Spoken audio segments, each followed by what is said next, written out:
What would you do if everything you believed about power, loyalty, and freedom was challenged in a single night? Tonight I'll take you on a journey through the shadows of a Virginia plantation in 1858, where two women from opposite worlds discover that courage has no color, and that sometimes salvation comes from the most unexpected source. Before we dive into this extraordinary tale of transformation, please subscribe to our channel and ring that notification bell. Stories like this one will change how you see the world forever. The autumn of 1858 painted the Virginia countryside in shades of amber and crimson, but for those who labored under the weight of bondage at Willowbrook Plantation, the beauty of the season was a luxury they could never afford to notice. The sprawling estate, with its grand Georgian mansion and endless fields of tobacco, stood as a monument to Southern prosperity, built on foundations of human suffering that ran deeper than its roots. Amara pressed her back against the rough wooden wall of the servants' quarters, her chest rising and falling with exhaustion.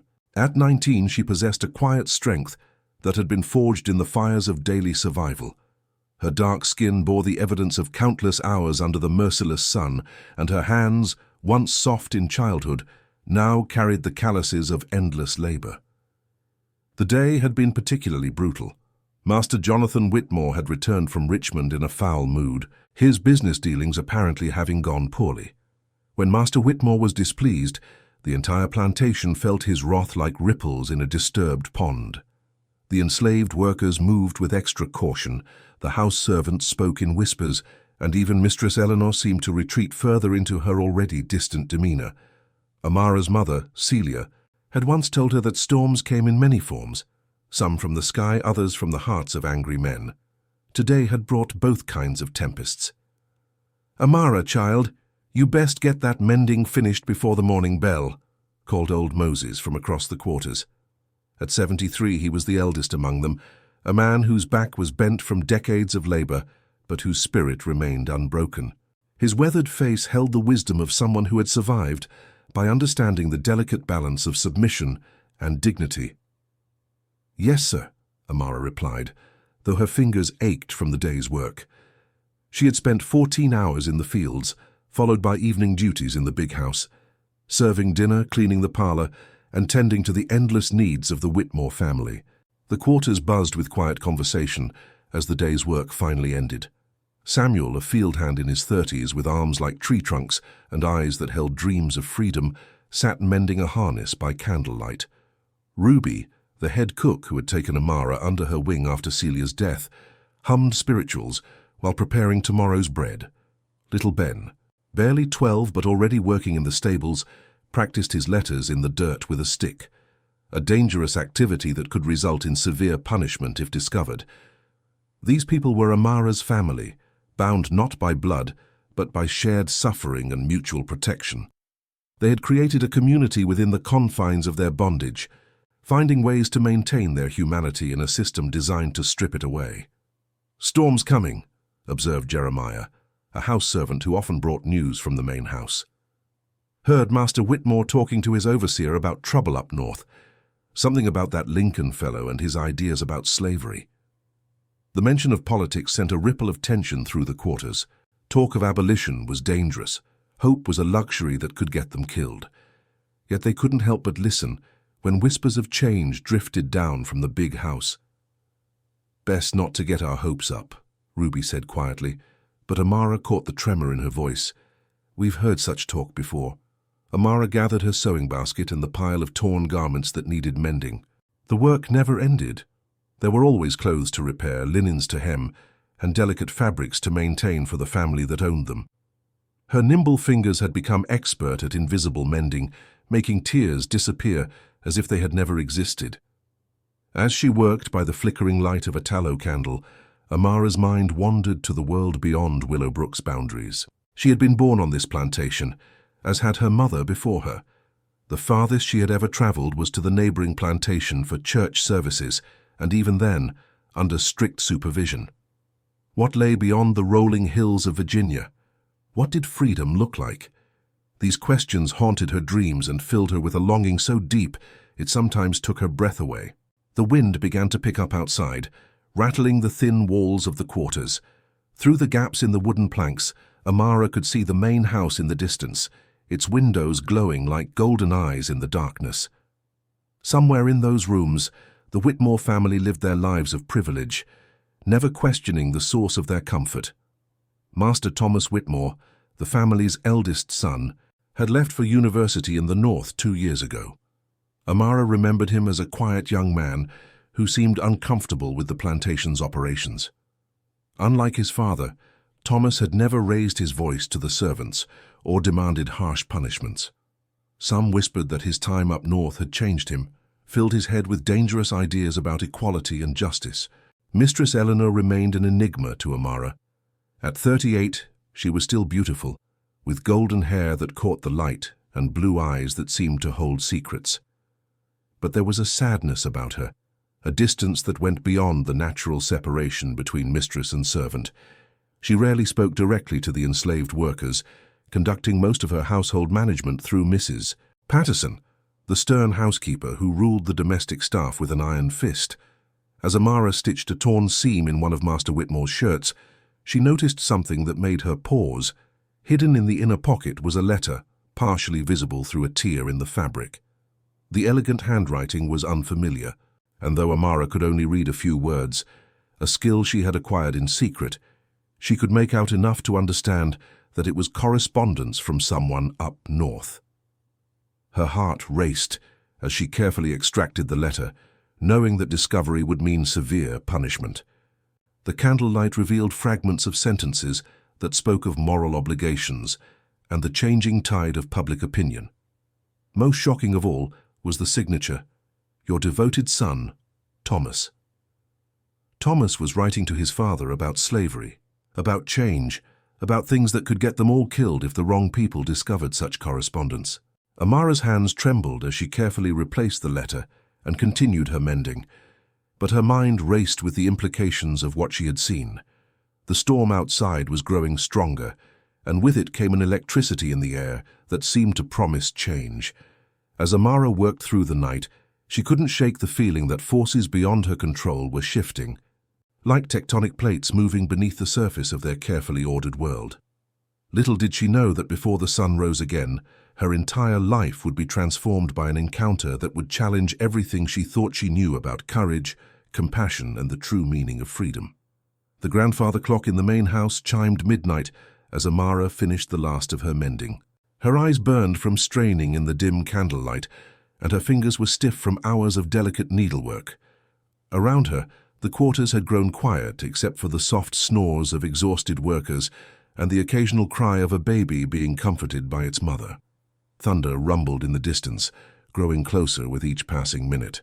The autumn storm that had been threatening all day was finally approaching, bringing with it the kind of wind and rain that could strip leaves from trees and turn dirt roads into rivers of mud. Amara carefully folded the mended garments and placed them in her basket. Tomorrow she would need to return them to the main house before dawn, ensuring that the Whitmore family's clothing was perfectly pressed and ready for another day of maintaining their image of southern gentility. As she prepared for sleep on her thin straw mattress, a sudden gust of wind rattled the quarters so violently that several people stirred in their sleep. The storm was arriving faster than expected, and Amara realized with growing alarm that she had left her sewing supplies in the main house. The delicate silk thread and fine needles were precious commodities, impossible to replace if lost or damaged.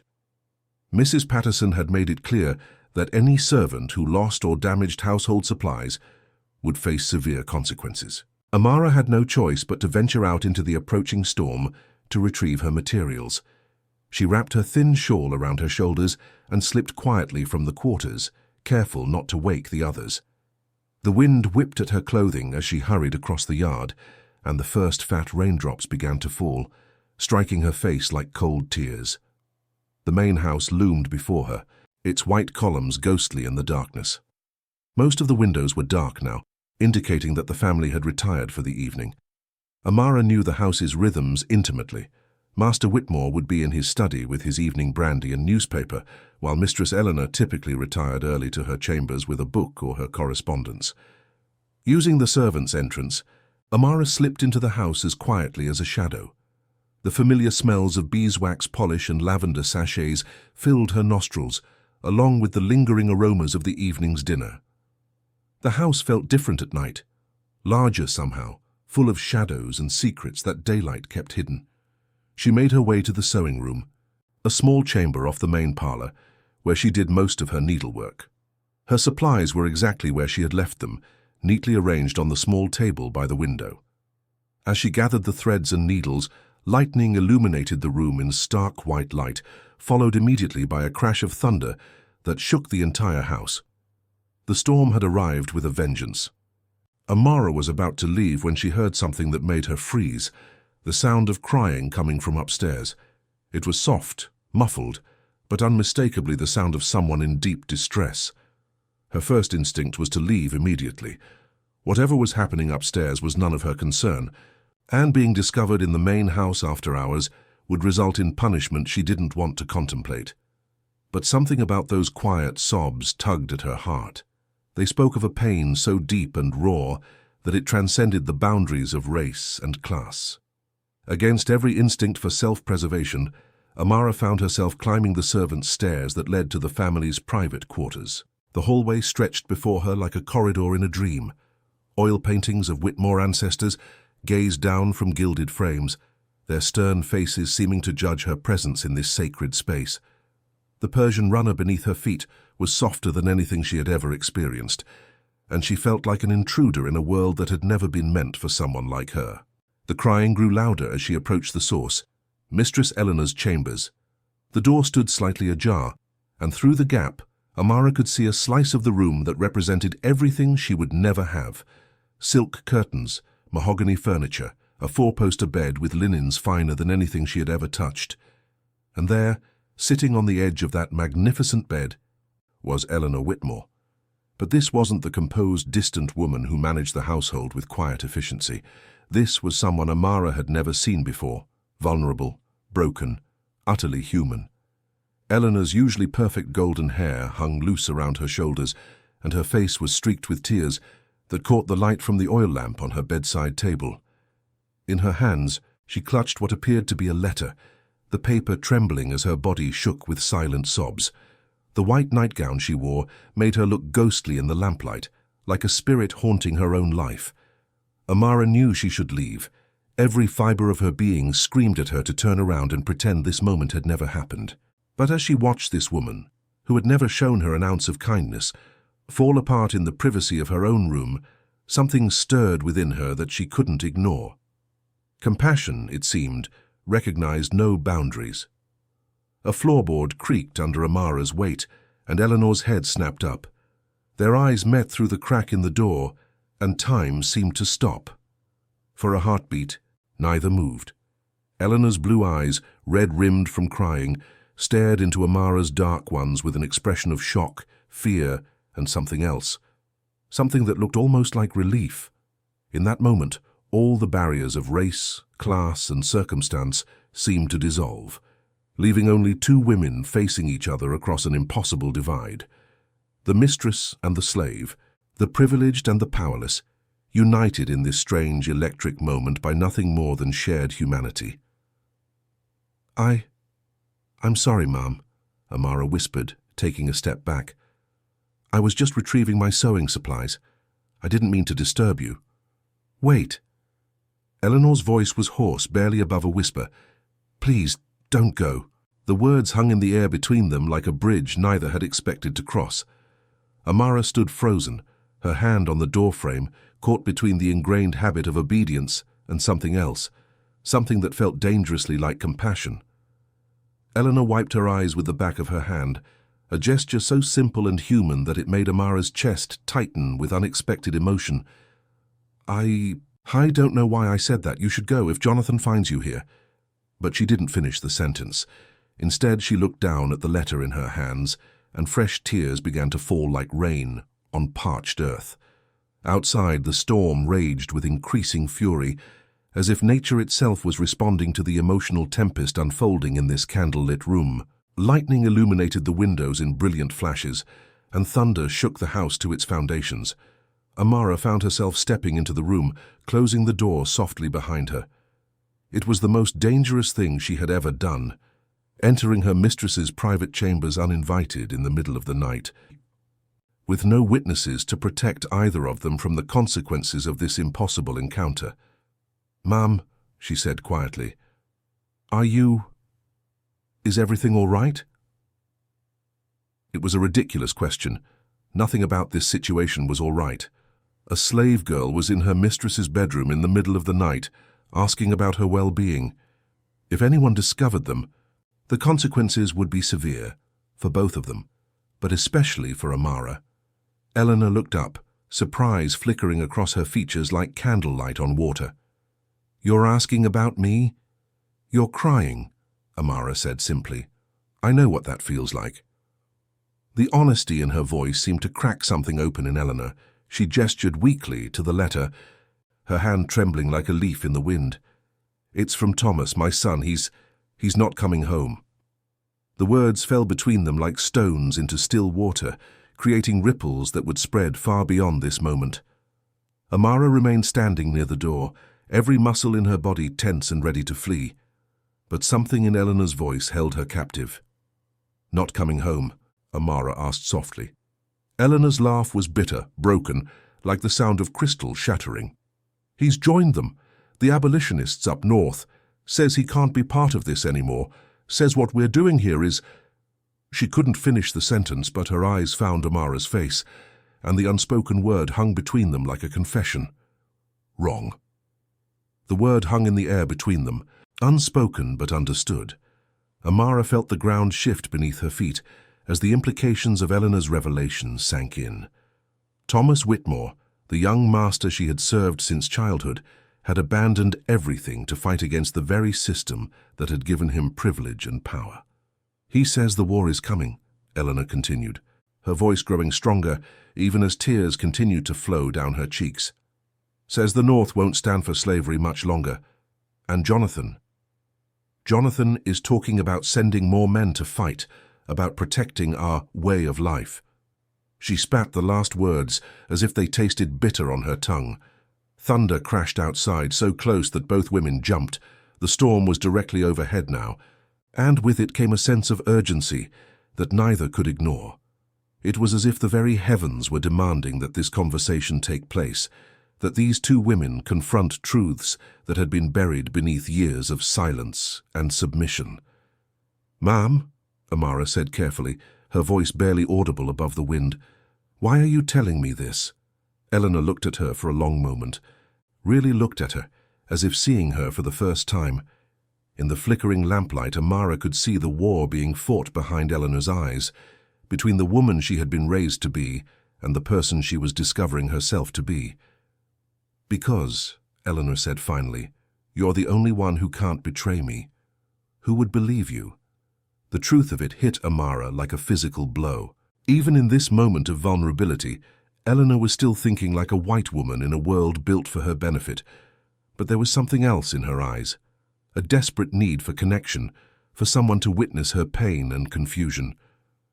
"Thomas wrote something else," Eleanor said, unfolding the letter with shaking hands.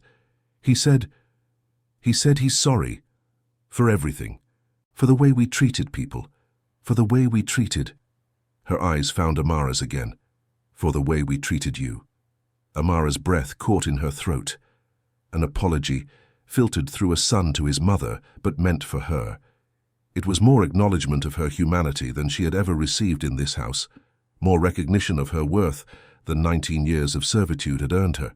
"He asked me to do something," Eleanor continued, her voice dropping to a whisper, "something I don't know if I'm brave enough to do." "What did he ask?"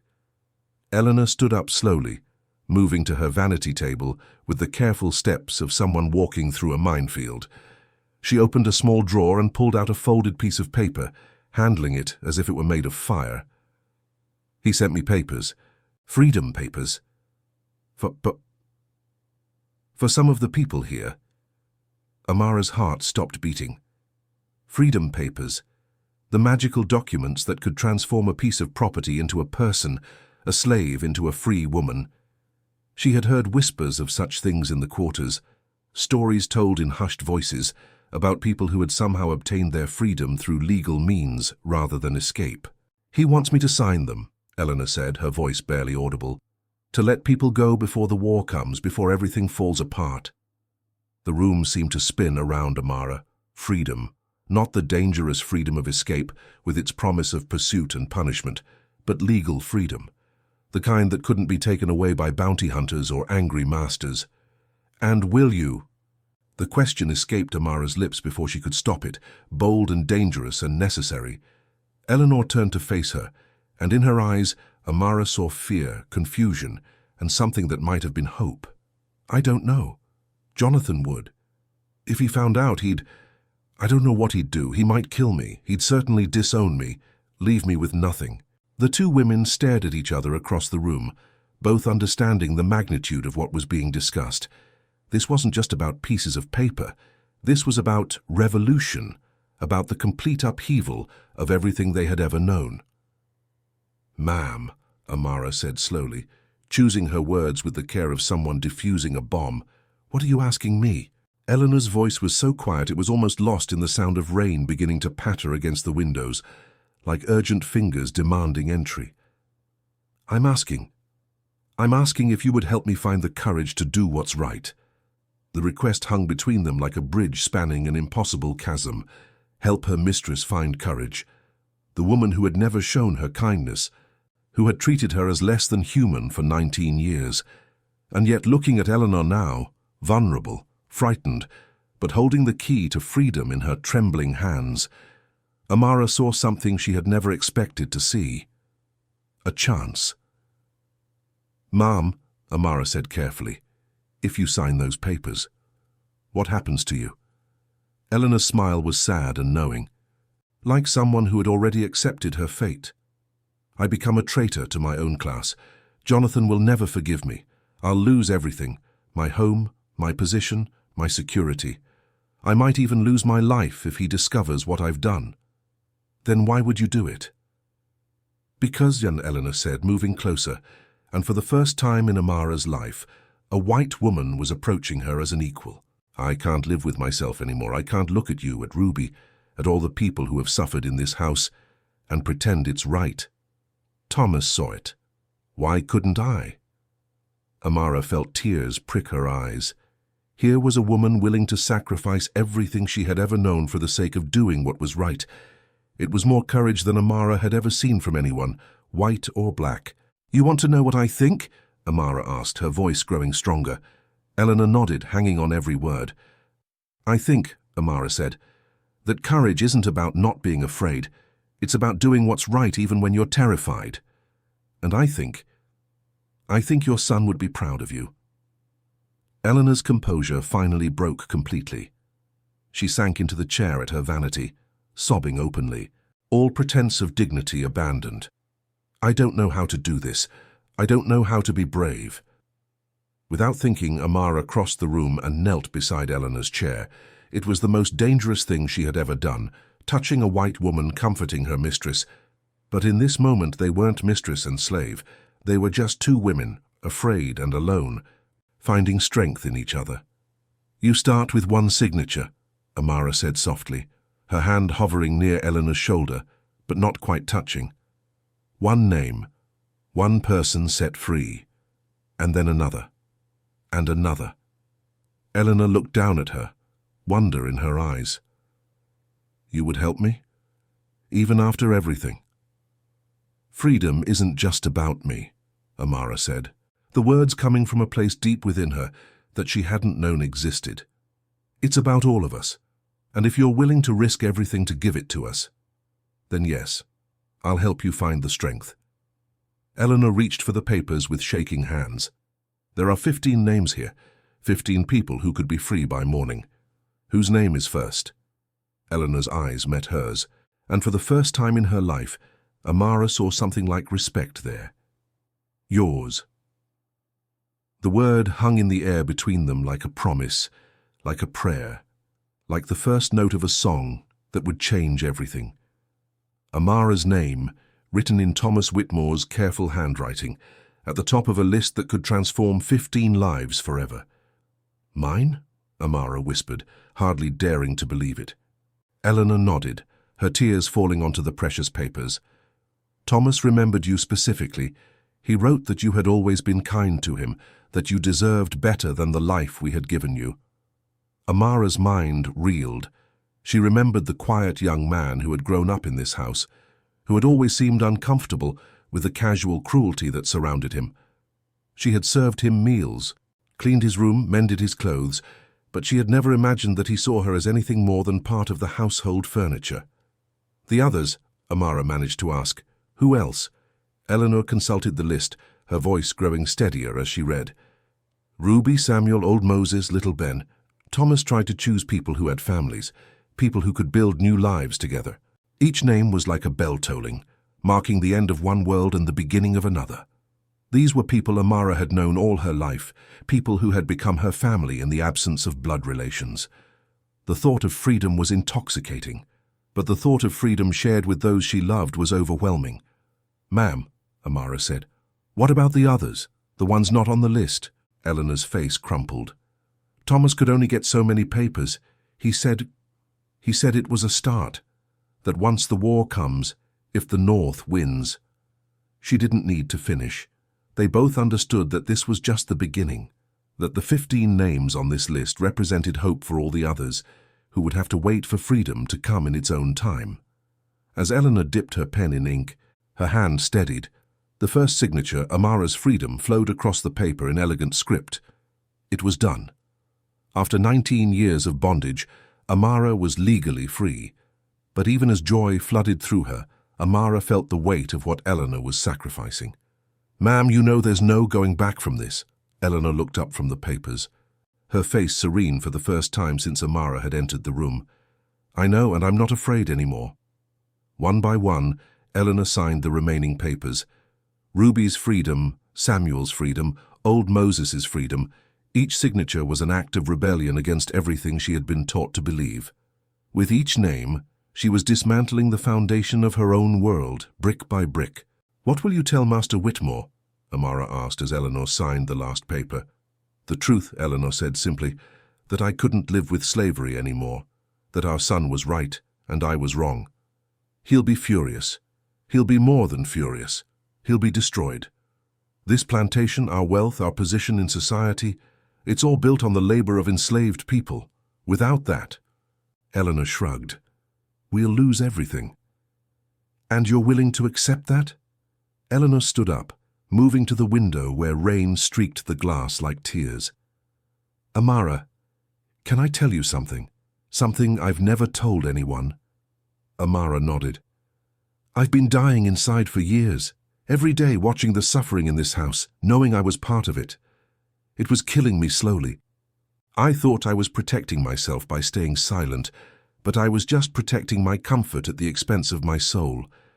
She turned back to face Amara, and in the lamplight, she looked younger somehow, as if signing those papers had lifted years of guilt from her shoulders. Thomas's letter didn't just ask me to free people, Eleanor continued. It asked me to free myself, to stop being complicit in something I knew was wrong. Outside, the storm was beginning to pass. The thunder was more distant now, and the rain had settled into a steady rhythm against the windows. Dawn was still hours away, but Amara could feel the approach of a new day, a new world. What will you do now? Eleanor asked. Where will you go? Amara thought of the world beyond Willowbrook's boundaries, vast and unknown and terrifying, but for the first time in her life, it was also full of possibility. North, she said simply. I'll go north. Ruby has a sister in Philadelphia who escaped years ago. Maybe I can find her, find work, build a life. And maybe, Eleanor said with a small smile, you'll find my son. Tell him what his mother did tonight. I'll tell him you finally understood what he was trying to teach you. Eleanor moved to her wardrobe and pulled out a small leather pouch. Take this, she said, pressing it into Amara's hands. It's not much, but it should help you get started. Amara opened the pouch to find gold coins, more money than she had ever seen in her life. Ma'am, I can't take this. You can and you will consider it. Back pay for 19 years of service.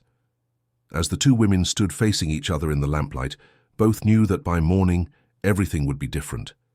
Eleanor would face her husband's wrath and the collapse of her world. Amara would face the unknown dangers of freedom. But in this moment, in this room where the impossible had become possible, they had found something neither had expected. They had found each other's humanity. "There's something else," Eleanor said, moving to her writing desk. She pulled out a sheet of fine paper and began to write. "A letter of recommendation. It might help you find work up north." As she wrote, she spoke aloud. "To whom it may concern. The bearer of this letter, Amara, has served in my household for many years with distinction. She is intelligent, hard-working, and of excellent character. I recommend her without reservation for any position she may seek." She signed it with a flourish and handed it to Amara along with the freedom papers. "There, now you're not just free, you're equipped for freedom." Amara clutched the papers to her chest, feeling their weight like a physical thing. These documents represented more than legal freedom. They represented hope, possibility, and the chance to build a life of her own choosing. "Ma'am." "Eleanor," Amara said, using her mistress's first name for the first time in her life. "Thank you." Eleanor smiled. And for the first time since Amara had known her, it was a genuine smile, free of the careful distance she had always maintained. "Thank you, Amara, for helping me find my courage, for showing me what it means to be truly free." As dawn approached, both women knew that their lives had been forever changed by this night. The storm outside was passing, but the storm they had unleashed would reshape everything they had ever known. Freedom, they had learned, was not just about breaking chains. It was about finding the courage to do what was right, regardless of the cost. The first pale light of dawn was beginning to creep through the windows when Amara finally prepared to leave Eleanor's chambers. The storm had passed, leaving behind a world washed clean and sparkling with possibility. In her hands, she held the most precious things she had ever possessed: her freedom papers, the letter of recommendation, and the small pouch of gold coins that would help her start her new life. But as she reached for the door handle, the sound of heavy footsteps in the hallway made both women freeze. Master Jonathan Whitmore was awake, and he was moving through the house with the purposeful stride of a man on a mission. Eleanor's face went pale. "He never gets up this early," she whispered. Something must have happened. The footsteps stopped directly outside Eleanor's door, and both women held their breath. Amara looked frantically around the room for somewhere to hide, but there was nowhere to go. If Master Whitmore entered the room and found her there, with the freedom papers in her hands, the consequences would be catastrophic. A sharp knock echoed through the room. "Eleanor, open this door immediately." Eleanor's hands shook as she gestured for Amara to hide behind the heavy curtains by the window. It was a poor hiding place, but it was the only option they had.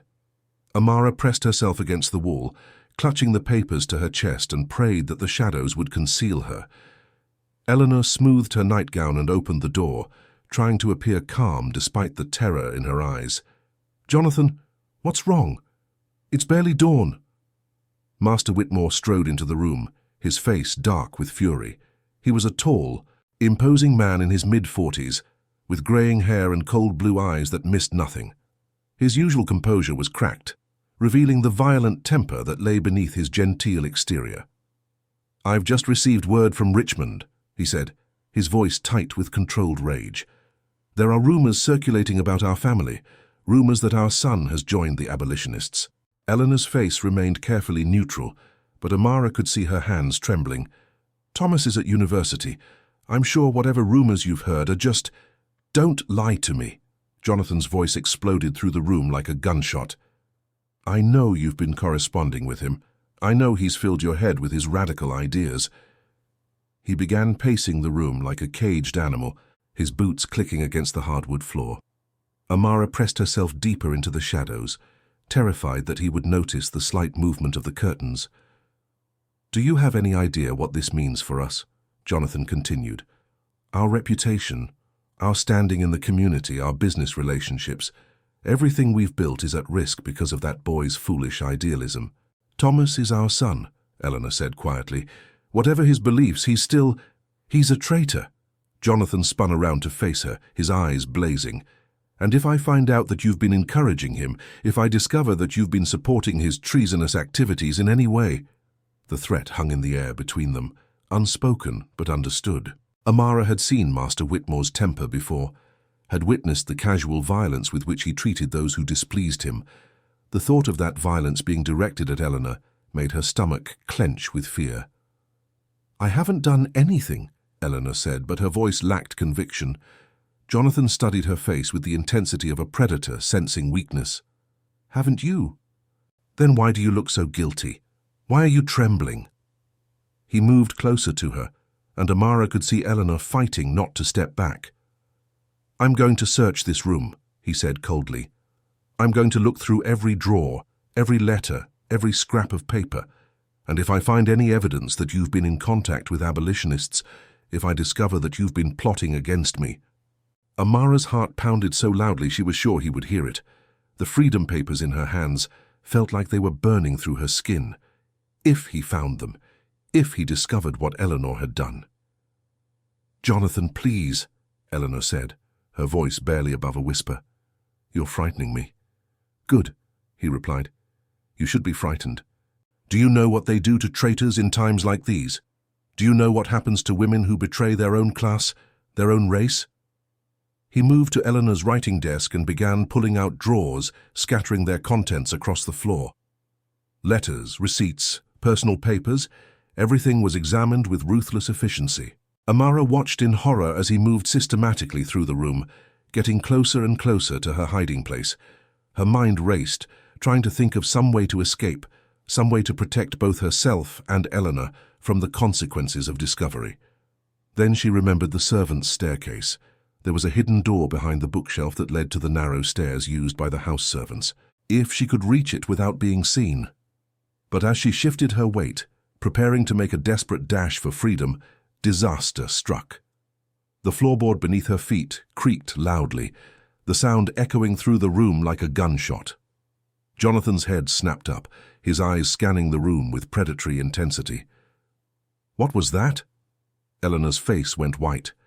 I don't know. The house is old, it makes noises." But Jonathan was already moving toward the window, toward the curtains where Amara was hidden. Each step brought him closer to discovery, closer to the moment when everything would fall apart. "Someone's in here," he said, his voice deadly quiet. "Someone's been listening to our conversation." Amara closed her eyes and prepared for the worst. In seconds, he would pull back the curtains and find her there with the freedom papers in her hands. Eleanor would be exposed as a traitor, and they would both face consequences too terrible to imagine. But then, from somewhere deep within herself, Amara found a courage she didn't know she possessed. If she was going to be discovered, if this was going to be the end, then she would face it with dignity. She would not cower in the shadows like a frightened animal. She stepped out from behind the curtains, the freedom papers held high in her hands like a banner of defiance. "Yes," she said, her voice clear and strong. "Someone has been listening, and someone has been freed." The silence that followed Amara's declaration was deafening. Jonathan Whitmore stood frozen in the middle of the room, his face cycling through expressions of shock, rage, and disbelief. Eleanor pressed her hand to her mouth, her eyes wide with terror and something that might have been pride. For a moment that stretched like eternity, the three of them formed a tableau that captured the entire conflict of their time. The enslaved woman standing tall with her freedom papers, the master whose world was crumbling around him, and the mistress who had chosen conscience over comfort. Then Jonathan's face contorted with fury, and the spell was broken. "You!" he roared, lunging toward Amara. "How dare you? How dare you enter this room, listen to private conversations? Stop!" Eleanor stepped between them, her voice ringing with an authority Amara had never heard before. "Don't you touch her!" Jonathan stopped short, staring at his wife as if she had grown a second head. "Eleanor, get out of my way. This slave has committed an unforgivable transgression." "She's not a slave," Eleanor said quietly. "Not anymore." The words fell into the room like stones into still water, creating ripples that would spread far beyond this moment. Jonathan's face went through another series of transformations as the implications of what his wife had said began to sink in. "What did you say?" His voice was dangerously quiet. Eleanor lifted her chin, and Amara saw in her the woman she might have been all along if fear hadn't held her back. I said she's not a slave. I've signed her freedom papers. She's a free woman. Jonathan's eyes moved to the documents in Amara's hands, and his face went white with rage. You did what? I freed her, and 14 others. They're all free, Jonathan. Legally free. The silence that followed was broken only by the sound of Jonathan's labored breathing. Amara could see him struggling to process what he was hearing, to understand how his carefully ordered world had been turned upside down in a single night. You've lost your mind, he said finally. You've completely lost your mind. Do you have any idea what you've done? Do you understand what this means? I understand perfectly, Eleanor replied. I understand that I should have done it years ago. Jonathan began pacing again. His hands clenched into fists. 15 slaves, 15. Do you know what they're worth? Do you know how much money you've just thrown away? They're not property, Eleanor said firmly. They're human beings, and human beings shouldn't be owned. Human beings? Jonathan's voice rose to a shout. They're animals. They're livestock. They exist to serve us, to work for us. No, Amara said, her voice cutting through his tirade like a blade. We exist to live our own lives, to make our own choices, to be free. Jonathan turned on her with the fury of a man whose entire worldview was being challenged. You will not speak in my presence. You will not. I will speak, Amara said, stepping forward, because I am free, because your wife had the courage to do what was right, and because you no longer have any power over me. The freedom papers in her hands seemed to glow in the morning light, streaming through the windows. They were more than documents. They were symbols of transformation, of the possibility that the world could change, that justice could prevail. Jonathan stared at her for a long moment, and Amara saw something shift in his eyes. The absolute certainty that had always defined him was cracking, revealing the fear and confusion beneath. This is Thomas's doing, he said finally. That boy has poisoned your mind with his radical ideas. He's turned you against your own family, your own class. Thomas opened my eyes, Eleanor said. He helped me see what I should have seen all along, that what we were doing here was wrong. Morally, ethically, completely wrong. Wrong. Jonathan's voice was incredulous. This is the way things have always been. This is the natural order. Without slavery, without the proper hierarchy. Without slavery, we might actually have to work for our wealth, Eleanor interrupted. We might have to treat people as equals instead of property. Jonathan's face was purple with rage now. You've destroyed us. Do you understand that? You've destroyed everything our family has built. No, Eleanor said calmly. I've freed us, all of us, from a system that was destroying our souls. Amara watched this exchange with a mixture of fear and fascination. She was witnessing the collapse of a world, the death of an ideology that had seemed unshakable just hours before. But she was also seeing the birth of something new, the possibility of a different kind of relationship between people, based on respect rather than domination. The other papers? Jonathan said suddenly, his voice deadly quiet. Where are the other freedom papers? Eleanor's face went pale. She had hidden the remaining documents in her writing desk, but Jonathan had already searched there, if he found them. I've already distributed them, she lied smoothly. Ruby has hers, Samuel has his. They're all safely in the hands of their rightful owners. It was a clever lie, but Amara could see that Jonathan didn't believe it. His eyes were scanning the room again, looking for any sign of the remaining papers. You're lying, he said. You wouldn't have had time to distribute them all. They're here somewhere. He began tearing the room apart with renewed fury, pulling books from shelves, overturning furniture, searching every possible hiding place. Eleanor watched helplessly as her private sanctuary was destroyed, but she didn't reveal the location of the papers. Then Jonathan's eyes fell on the fireplace, where the embers from the previous evening's fire still glowed faintly. A terrible smile spread across his face. Even if you have distributed some of them, he said, I can still stop this. I can claim the papers were forged, that you were coerced. I can have them all rounded up and brought back. You can't, Amara said. The papers are legal. They're signed and witnessed. By whom? Jonathan's smile grew wider. By my wife. A woman who is clearly mentally unstable. Who would believe her testimony? Amara felt her heart sink. He was right. In a world where women had few legal rights and enslaved people had none, Eleanor's word alone might not be enough to protect them. But then Eleanor spoke, her voice calm and clear. They're witnessed by more than just me, Jonathan. Thomas arranged for them to be properly notarized before he sent them. They're completely legal and binding. Jonathan's smile faltered. You're lying. Am I? Are you willing to risk it? Are you willing to face the legal consequences of trying to re-enslave people who have been legally freed? For the first time since entering the room, Jonathan looked uncertain. The law was a powerful thing, even in the antebellum South. If the papers were properly executed, if they had been legally witnessed and notarized, then challenging them would be difficult and expensive.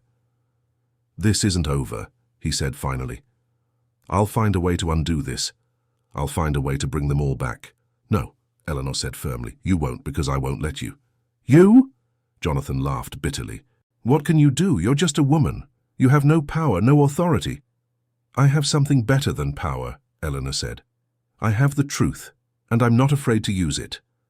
The confrontation hung in the balance. 3 people representing 3 different visions of the future.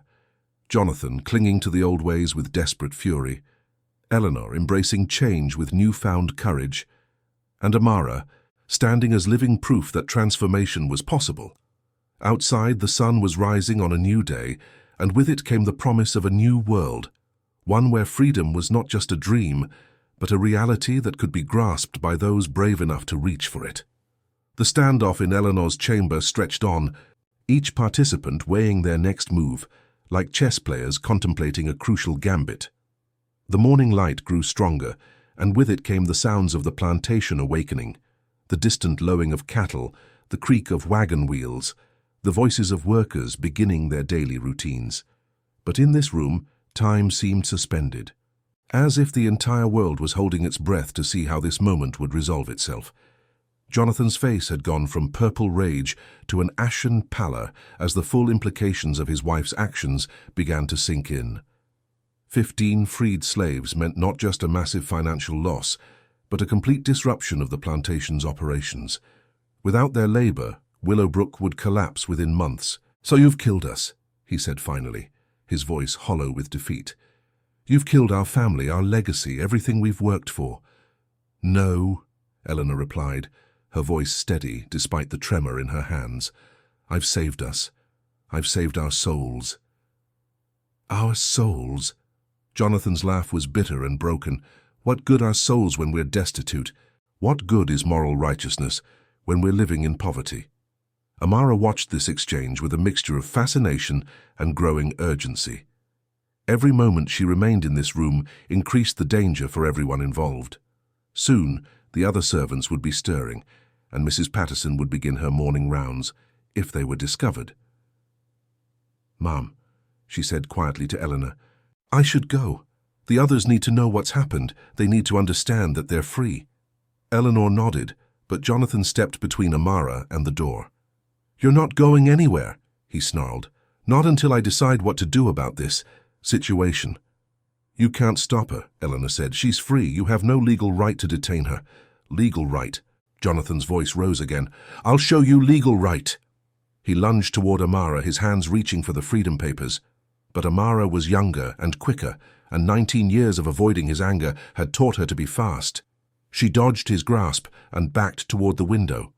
"Those papers are mine," she said firmly. "You can't take them.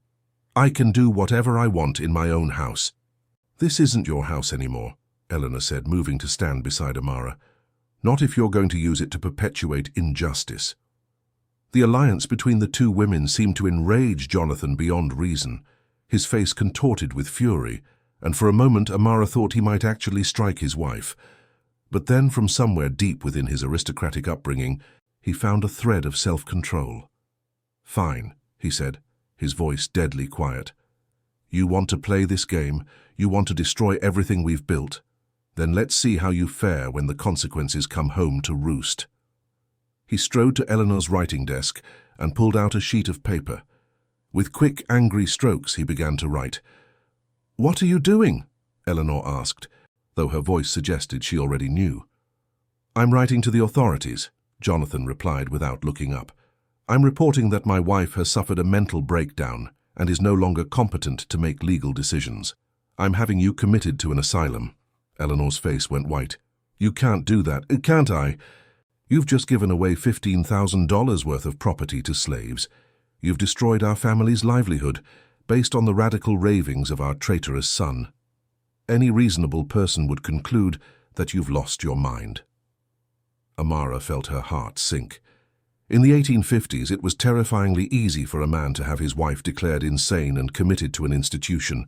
Once Eleanor was locked away, Jonathan could claim that all her actions had been the result of mental illness, potentially invalidating the freedom papers. "The papers are legal," Eleanor said, but her voice lacked conviction. "They're properly witnessed and notarized." "By whom?" Jonathan looked up from his writing with a cruel smile. "By a woman who was clearly mentally unstable at the time. I think any court would find reasonable doubt about their validity." He finished writing and folded the letter with deliberate care. "I'll send this to Richmond this morning. By evening, the authorities will be here to take you away, and once you're gone, I'll deal with this slave rebellion you've started." The word rebellion hung in the air like a threat. Amara knew what happened to slaves accused of rebellion. The punishments were swift, brutal, and often fatal. Even with freedom papers, she and the others would be vulnerable if Jonathan could convince the authorities that they had coerced Eleanor into signing the documents. But then, from somewhere deep within herself, Amara found a strength she didn't know she possessed. She had spent 19 years being afraid, 19 years accepting injustice because resistance seemed impossible. But now, with freedom literally in her hands, she refused to be intimidated. "You're afraid," she said to Jonathan, her voice clear and strong. "You're terrified because you know the world is changing. You know that slavery is dying and you can't accept it." Jonathan's head snapped up, his eyes blazing with fury. "How dare you speak to me that way?" "I dare because I'm free," Amara replied, "because your wife had the courage to do what was right, even when it cost her everything." She moved closer to him, the freedom papers held high like a banner. "You can threaten us. You can try to have these papers invalidated, but you can't stop what's coming. The war your son wrote about, it's coming whether you want it or not, and when it does, slavery will end, not just here, but everywhere." "You know nothing about war," Jonathan snarled. "You know nothing about the real world." "I know about suffering," Amara shot back. "I know about injustice. I know what it feels like to be treated as property instead of a person. And I know that no system built on such cruelty can last forever." Eleanor watched this exchange with growing amazement. The quiet, submissive girl who had served in her household for years was gone, replaced by a woman of fierce dignity and unshakable conviction. "She's right, Jonathan," Eleanor said quietly. "The world is changing. We can either change with it or be swept away by it." Jonathan looked between the two women, his wife, who had betrayed everything he believed in, and the slave who dared to speak to him as an equal. In their faces, he saw the future rushing toward him like an unstoppable tide. "You think you've won," he said finally, his voice heavy with defeat and rage. "You think this changes anything, but you're wrong, both of you." He moved to the window, staring out at the plantation that had been his kingdom, his legacy. "When word of this spreads, and it will spread, do you know what will happen? The other plantation owners will band together. They'll make examples of anyone who tries to follow your lead. They'll make sure that what you've done here is seen as the act of a madwoman, not a precedent to be followed." Eleanor joined him at the window, looking out at the fields where people who had been enslaved just hours ago were beginning their final day of bondage. "Maybe," she said, "but it's still the right thing to do." "The right thing?" Jonathan's laugh was hollow. "The right thing would have been to maintain order, to preserve our way of life, to think about our family's future." "Our family's future is exactly what I was thinking about," Eleanor replied. "I was thinking about the kind of world I want to leave behind, the kind of legacy I want our son to inherit. Our son is a traitor. Our son is a man of conscience. And now, finally, so am I." Amara watched this final exchange between husband and wife, seeing in it the death of a marriage, a family, a way of life. But she also saw something else, the birth of a new kind of courage, a new understanding of what it meant to do what was right, regardless of the cost. "I need to go," she said quietly. "The others need to know what's happened. They need to understand that they're free." Eleanor nodded, tears streaming down her face. "Go. Tell them. Tell them that freedom is their birthright, not a gift from me. Tell them that they've always deserved better than what this place gave them." Amara moved toward the door, but paused to look back at Eleanor one last time. "Ma'am, Eleanor, what will you do when the authorities come?" Eleanor's smile was sad but peaceful. "I'll tell them the truth, that I freed 15 human beings because it was the right thing to do, that I'd rather be called insane for doing what's right than sane for perpetuating what's wrong. And if they don't believe you, then I'll face whatever comes, but I'll face it knowing that I finally found my courage." Amara nodded, understanding passing between them like a current of electricity. These two women, separated by race and class and circumstance, had found in each other something precious and rare, the strength to do what was right, even when the cost was everything they had ever known. "Thank you," Amara said simply. "Thank you," Eleanor replied, "for helping me become the person I should have been all along." As Amara slipped from the room and made her way toward the servants' quarters, she carried with her more than just freedom papers and gold coins. She carried the knowledge that change was possible, that courage could be found in the most unlikely places, and that sometimes the greatest revolutions began with a single act of compassion between two people who dared to see each other's humanity.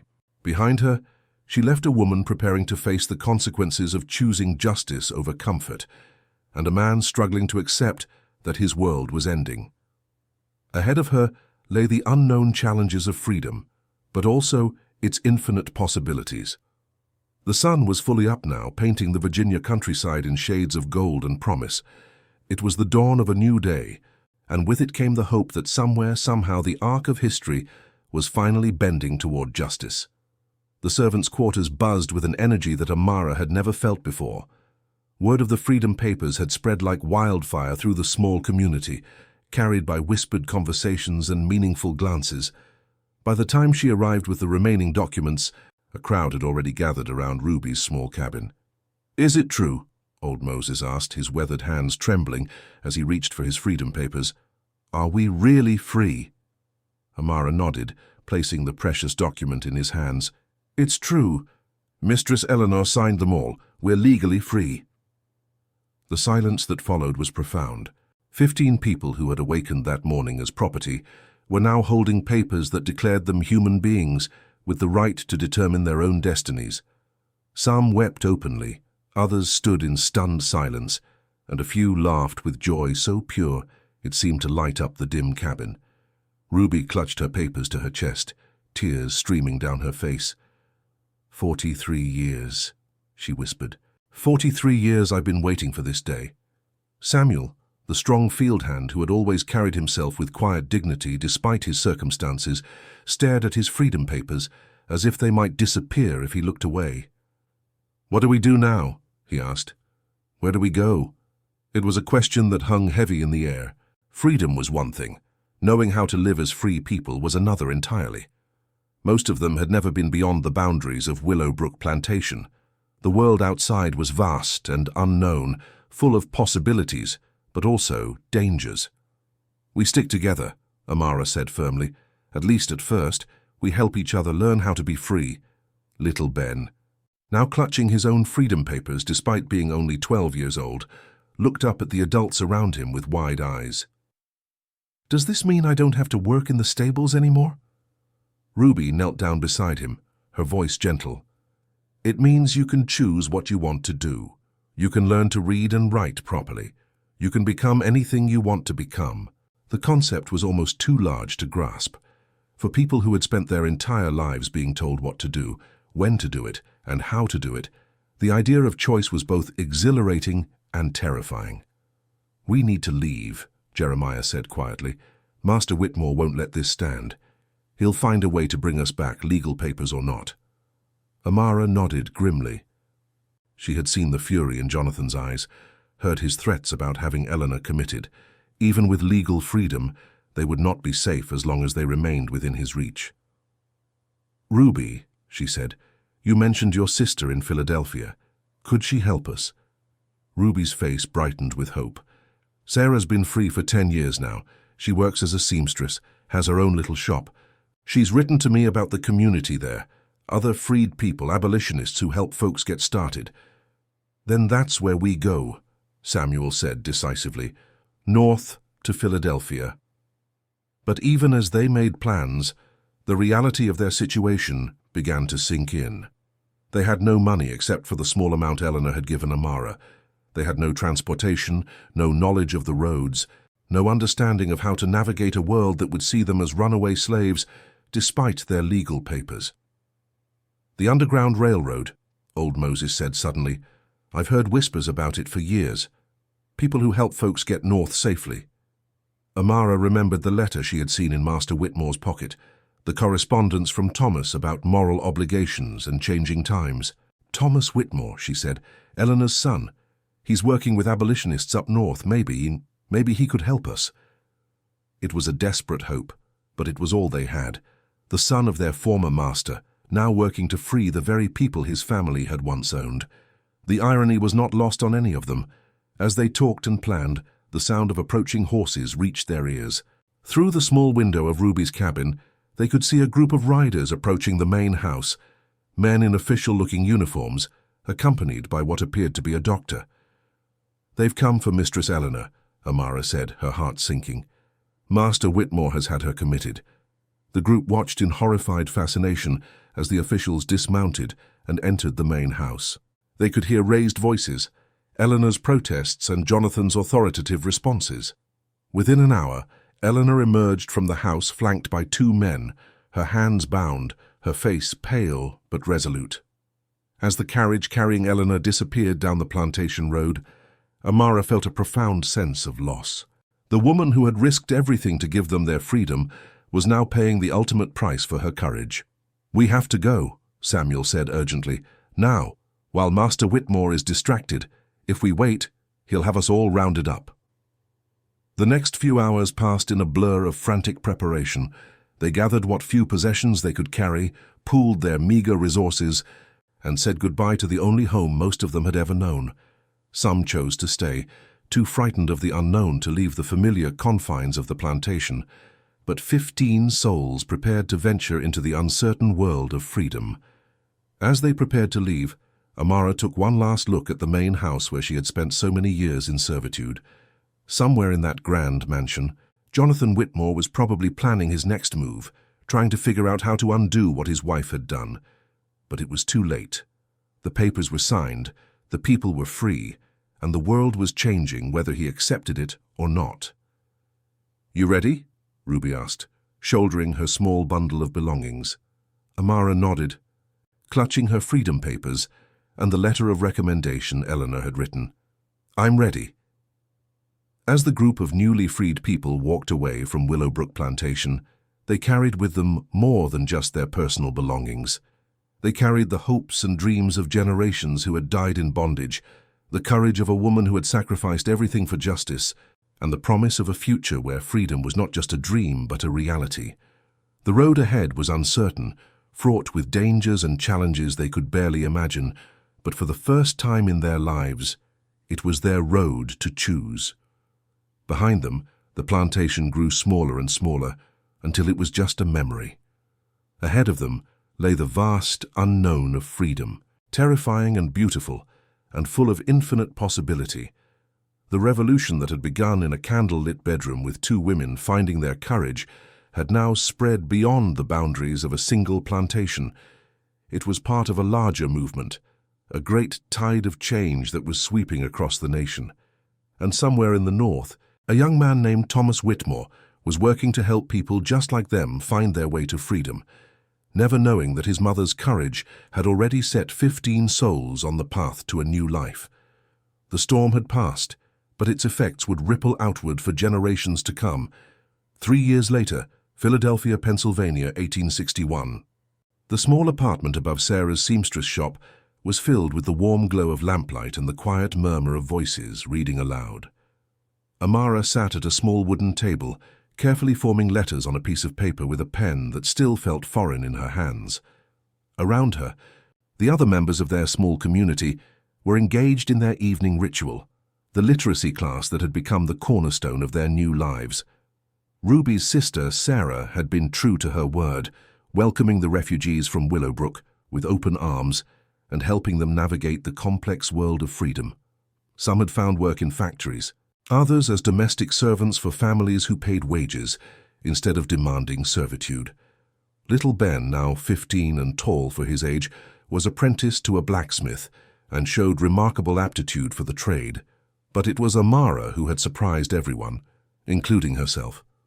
Her quick mind and natural intelligence, suppressed for so many years, had blossomed in freedom.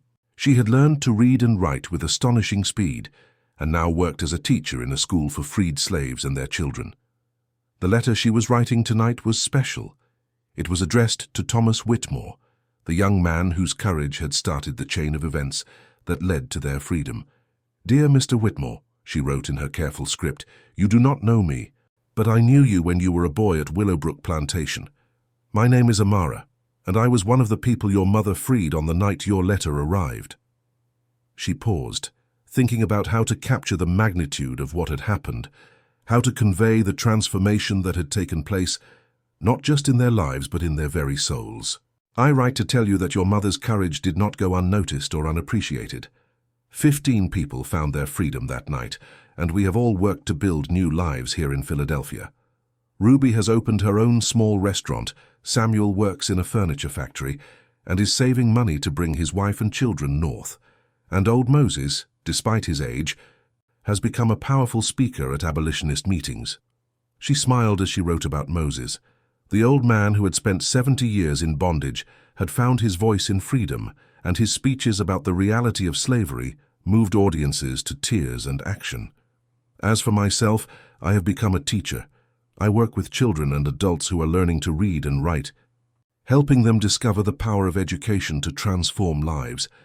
Every day I think about your mother and the choice she made to risk everything for what was right." Amara set down her pen for a moment, looking around the room at her friends and chosen family. They had all been changed by their journey to freedom, but perhaps none more than herself. The quiet, submissive girl who had once served in the Whitmore household was gone, replaced by a woman of strength, purpose, and unshakable conviction. "I have heard news from Virginia," she continued writing. "Your father lost the plantation within a year of our departure. Without enslaved labor, he could not maintain the operations, and the debts overwhelmed him. I am told he now lives in reduced circumstances in Richmond, still bitter about the changes that have swept the South." It was true. Jonathan Whitmore's world had collapsed, just as Eleanor had predicted. The other plantation owners had indeed shunned him once word spread about what his wife had done, viewing him as weak and his family as unreliable. The great house at Willowbrook now stood empty, a monument to a way of life that was rapidly disappearing. "Your mother," Amara wrote, her hand trembling slightly, "was released from the asylum 6 months ago. The doctors concluded that her actions, while radical, showed no signs of mental illness. She now lives quietly in a small cottage outside Richmond, supported by a small inheritance from her family. I am told that she corresponds regularly with abolitionists and continues to speak out against slavery whenever the opportunity arises." This news had reached them through the network of freed people and abolitionists that connected communities across the North and South. Eleanor had paid a heavy price for her courage. She had lost her marriage, her home, her social position, but she had gained something more valuable, her integrity. "The war has begun as you predicted it would. We read in the newspapers about the battles being fought, about President Lincoln's proclamations, about the great questions of union and freedom that are being decided on battlefields across the nation. We pray daily that justice will prevail, that the cause of freedom will triumph." Amara paused again, thinking about the war that was now raging across the country. Young men were dying to preserve the Union, to end slavery, to create a new kind of America. The personal revolution that had begun in Eleanor's bedroom had become part of a national transformation.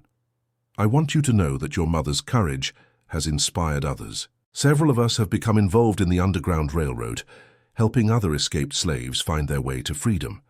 Ruby's restaurant has become a safe house, and Samuel uses his position at the factory to help newly arrived refugees find work. We are paying forward the gift that your mother gave us. She smiled as she wrote this. It was true. Their small community had become a beacon for others seeking freedom.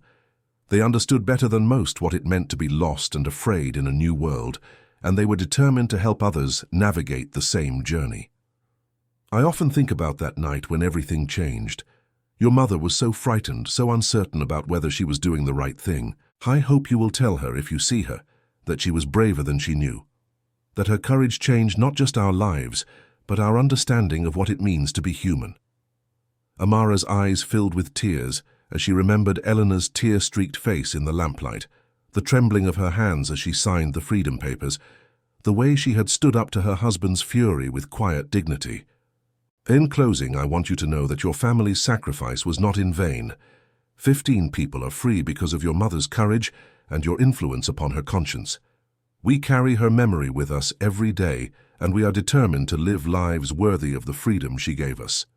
She signed the letter with a flourish, then carefully folded it and placed it in an envelope. Tomorrow, she would give it to one of the abolitionists who regularly traveled between Philadelphia and the North, asking them to deliver it to Thomas Whitmore wherever he might be. As she prepared for bed, Amara reflected on the journey that had brought her to this moment. 3 years ago, she had been a slave, owned by another human being with no control over her own destiny. Tonight, she was a free woman, a teacher, a member of a community that was helping to reshape the world. The transformation had not been easy. There had been moments of doubt, times when the challenges of freedom seemed almost overwhelming. Learning to make decisions for herself, to navigate a world that was often hostile to people of her race, to build a life from nothing. It had all required a kind of courage she hadn't known she possessed. But she had found that courage, just as Eleanor had found hers on that stormy night 3 years ago.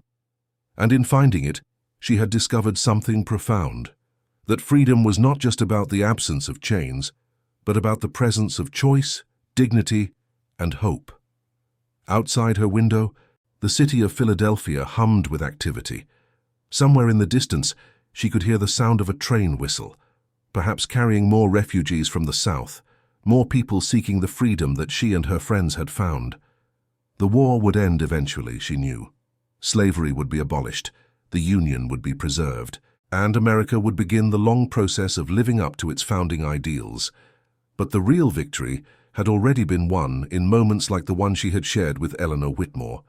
Moments when individuals chose courage over comfort, justice over convenience, love over fear. As she blew out the lamp and settled into her bed, Amara smiled.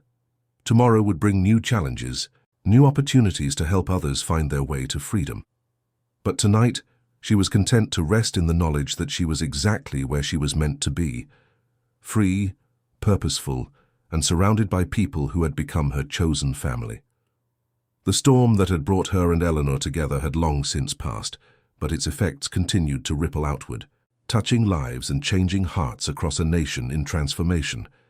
And somewhere in that great tide of change, the courage of 2 women who had dared to see each other's humanity continued to inspire others to choose hope over fear, justice over tradition, and freedom over the comfortable chains of the past. The revolution that had begun with a whispered conversation in a candle-lit room had become part of something much larger, a movement that would reshape not just individual lives, but the very soul of a nation. And in that movement, the memory of Eleanor Whitmore's courage would live on, a testament to the power of ordinary people to do extraordinary things when they finally find the strength to do what is right. This incredible story of courage, sacrifice, and transformation reminds us that the greatest revolutions often begin with a single act of compassion between 2 people who dare to see each other's humanity. Eleanor and Amara's story shows us that freedom isn't just about breaking physical chains. It's about finding the courage to do what's right, even when the cost is everything we've ever known. If this story moved you, please subscribe to our channel, hit that notification bell, and share it with others. Stories like these remind us that ordinary people can do extraordinary things when they choose courage over comfort, and that sometimes the most powerful changes begin with the smallest acts of kindness. What did you think of Eleanor and Amara's journey? How do you think their story reflects the broader struggles for justice and equality that continue today? Share your thoughts in the comments below. I read every single one and love hearing your perspectives on these powerful historical narratives.